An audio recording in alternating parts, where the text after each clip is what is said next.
भक्त खड़ा मई हरि के धाम मोरी जननी। भक्त खड़ा मई हरि के धाम मोरी जननी। माई के घंटा देखाए मोरी जननी। माई के घंटा देखाए मोरी जननी।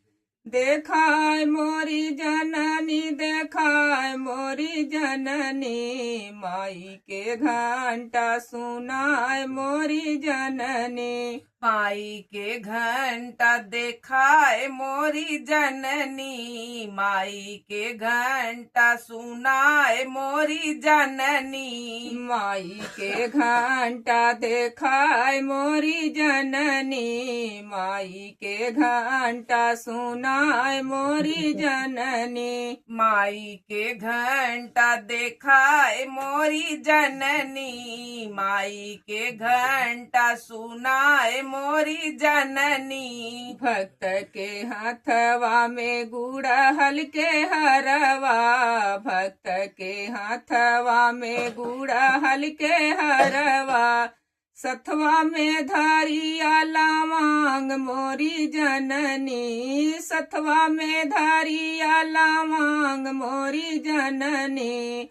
माई के घंटा देखाए मोरी जननी। माई के घंटा सुनाए मोरी जननी। माई के घंटा देखाए मोरी जननी। माई के घंटा सुनाए मोरी जननी। माई के घंटा देखाए मोरी जननी। माई के घंटा सुनाए मोरी जननी। माई के घंटा देखाए मोरी जननी। माई के घंटा सुनाए मोरी जननी। माई के तना सोहै लाल की चुनरिया। माई के तना सोहै लाल की चुनरिया। मंगिया में सेंधुरा सिंगार मोरी जननी। मंगिया में सेंधुरा सिंगार मोरी जननी।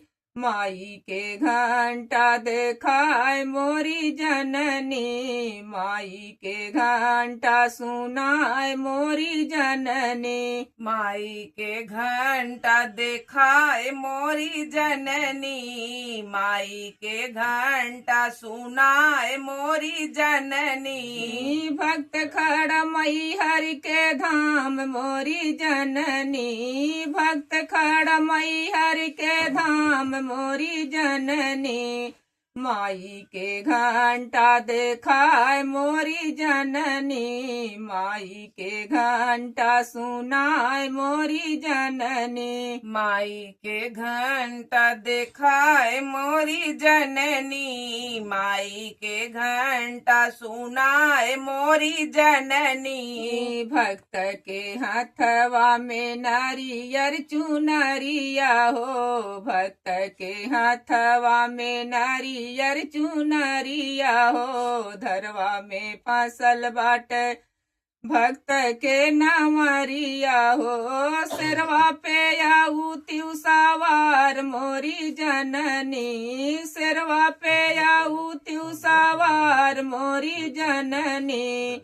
माई के घंटा देखाए मोरी जननी। माई के घंटा देखाए मोरी जननी। माई के घंटा सुनाए मोरी जननी। भक्त खड़ा मई हरि के धाम मोरी जननी। भक्त खड़ा मई हरि के धाम मोरी जननी। माई के घंटा देखाए मोरी जननी। माई के घंटा सुनाए मोरी जननी। माई के घंटा देखाए मोरी जननी। माई के घंटा सुनाए मोरी जननी। माई के घंटा देखाए मोरी जननी। माई के घंटा सुनाए मोरी जननी।